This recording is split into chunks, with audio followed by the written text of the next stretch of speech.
Lady Kay. Welcome and thank you for tuning in to Lady Kay Chat, a podcast that has been designed for divorced women to become a better version of themselves.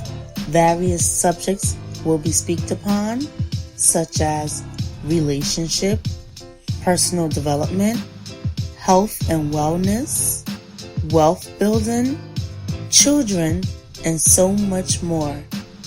The shows will be aired every Tuesday and Thursday at 6 p.m. Eastern Standard Time by the lovely host, who is an international speaker, two-time Amazon bestseller author, and a divorce life coach, Kalima, aka Lady Kay. And now for your host, Lady Kay. And even though I know, like you said, it brings up because the holiday comes around. But what are some things that you can maybe recommend just to get that person in a good mood, to want to receive the holidays again? Clean, that's a very good question. One of the things that I recommend is getting support. Getting support is so crucial. The thing is, a lot of times when a person is feeling depressed, they don't have any energy, they feel tired, they feel fatigued. And so a lot of times when a person is feeling depressed, they want to isolate. But that's the worst possible thing that they can do during this time. Right. What's going to help them come out of it is staying connected to their support system. Right. And if they don't have a support system, working on building a support system. And that doesn't necessarily mean going into the details of everything that their significant other did, but it could mean like, Mom, let's go shopping, or Dad, let's go play basketball, or friend, let's go for a walk. Like, it just getting out the house, doing something physical is one thing that's going to help. And then the other thing is working on coping skills. Like, sometimes we may have maladaptive coping skills, like coping skills that don't work, that aren't effective. Like, right. For some people, they might drink more when they feel depressed because they don't want to have that feeling. So then they self-medicate with alcohol or drugs. Right. But instead, what I would recommend is getting some effective coping skills, things that are going to really help them come out of it, like prayer, meditation, exercise. All of those things are coping skills that in the long run is going to help. Right. But I also see too, sometimes it takes people a while to get to that moment, because like you said, the person that's drunk, right, they might not see nothing wrong with them, because you know what, this is their habit, this is something that they're used to doing. So you know, everybody else is telling you you're drunk, and you're like, well, what's wrong with you? And they're like, well, why don't you see yourself? And they don't see themselves because this is who they are. They say, I accepted me, why haven't you accept me? And I know sometimes, that right there can take a lot to get a person out of themselves, because I see a lot of that.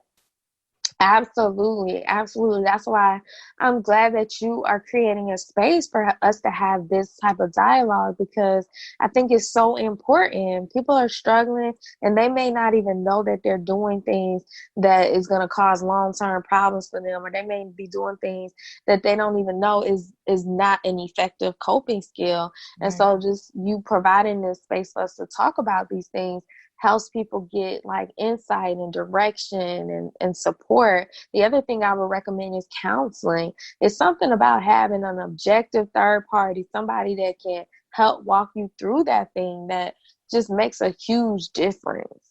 Right. And in the event that you've been around, in your practice for a while, let me ask you a question. Do you think intervention is like a great coping mechanism when you're trying to get a friend and family to recognize what they're doing? Yeah, sometimes intervention can be necessary, because if the person is starting to harm themselves, they're starting to do things that is threatening their life. Like, sometimes when people feel depressed, they start to feel suicidal. Sometimes when people feel depressed, they start to get angry or resentful, and even in some cases homicidal.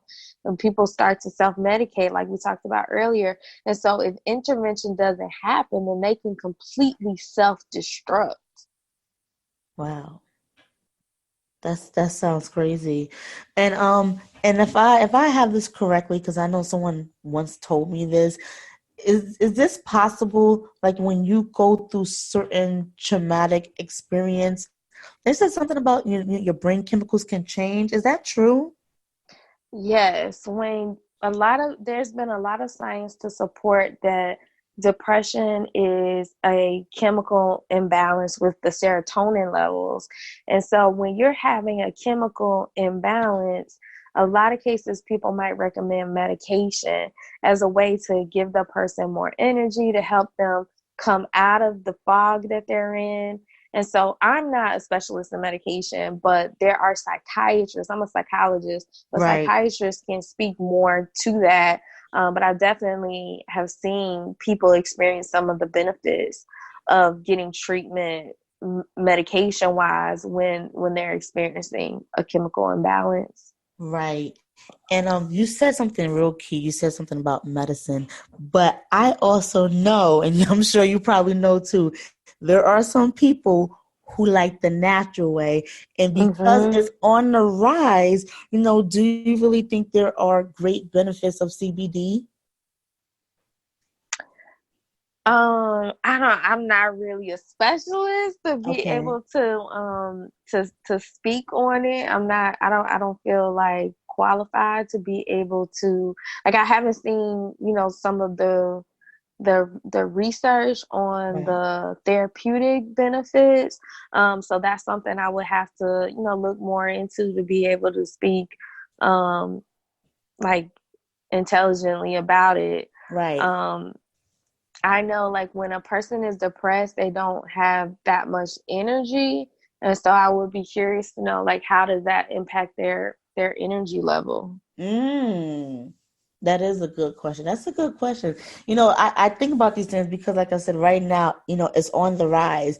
And I do know a couple of individuals where, these are high functioning people and Yeah. predominant, prominent, expertise and, six figures and more. And, that is their go-to. They said it really helps them. So I was like, I don't see nothing wrong with it if that's the natural way. And if, like they said, the facts that's out there, if it's supporting it, then what's the problem?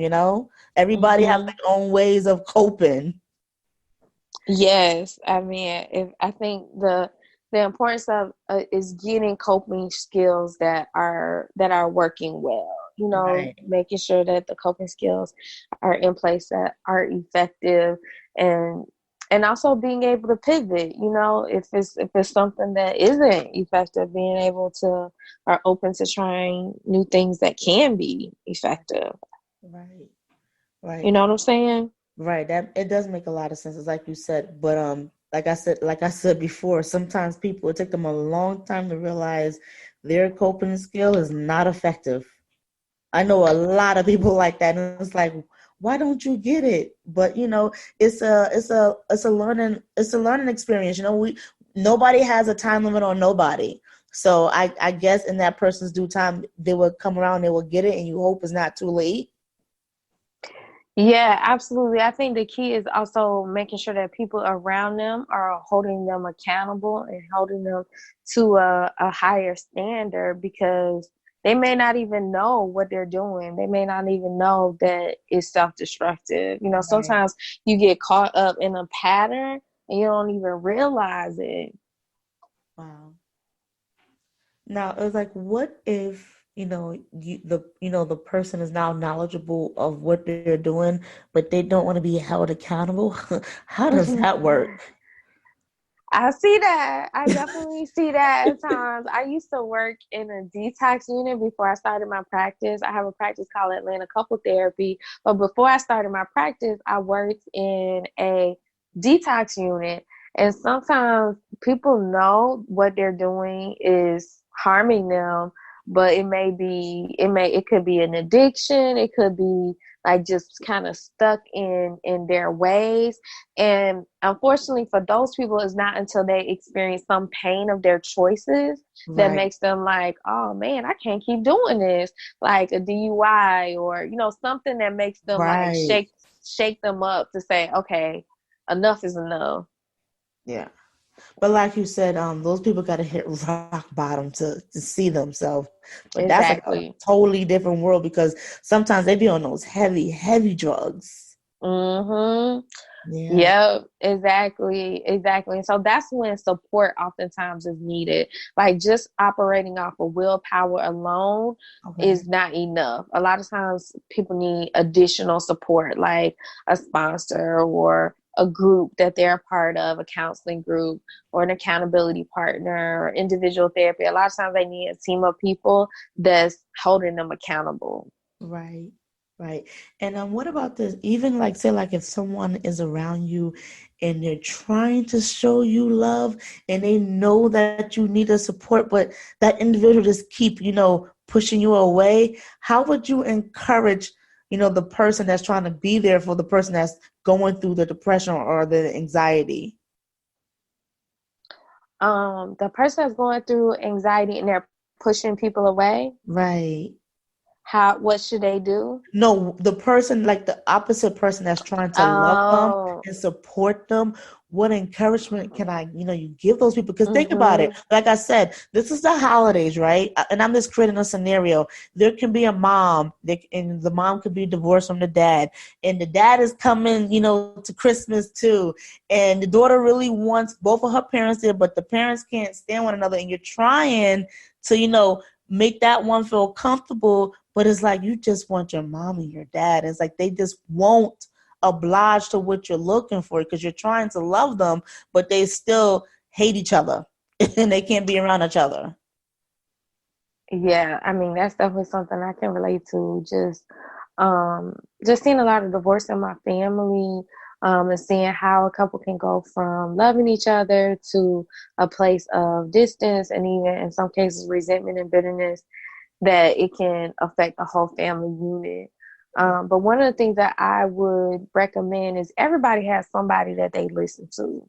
Like everybody has somebody in their life that can check them, that they know that they can trust, that they know has their best interest at heart. Everybody has, most people have at least one person that they'll Right, say, okay, I won't listen to anybody else, but I listen to my mama or my sister or somebody that can like right. just kind of pull them by their coattail and say, you messing up, get it together, you know.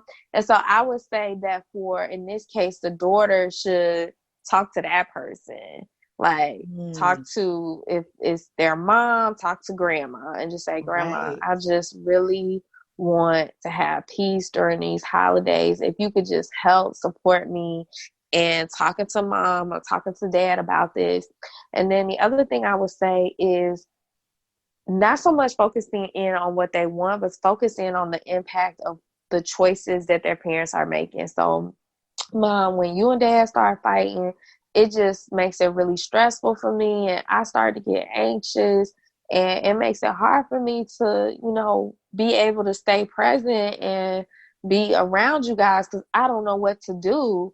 And so sometimes it makes me want to distance myself. Like, just really talk to the parents about how their choices are impacting them. Wow, that is powerful. Thank you for that, Laura. You said do you only deal with couples or do you do with individuals? I work with individuals as well. I work with individuals as well. My specialty is helping people hit the reset button after betrayal. And so for some people Mm, that come in and they're like, my spouse won't come to counseling. And so they want support on just how they can break the cycle of the just the negative cycle in their life, or if they're leaving their relationship, they're like, how can I make sure that my future relationship doesn't end up like how my last one does? And mm. that's one of the things that I help people with on an individual basis as well. I think that's amazing. I love what you are doing. And if they wanted to reach out to you and contact you, how can they reach you? So the best way to connect with me is go to atlantacouple.therapy.com. That's my website. And I also have a Facebook group. It's called Black Marriage Matters. It's over 5,000 couples in there. We talk about all sorts of relationship issues, communication, intimacy, finances, infidelity, you name it. I've done a video in there about it. So definitely Okay. check me out in the Black Marriage Matters Facebook group, or at my website, atlantacoupletherapy.com. That sounds amazing. And ladies and gentlemen, you can continue to follow me on Facebook and Instagram at Lady K Chat, and on my website, www.ladykcoaching.com. And everyone, you have a great night. Lady K.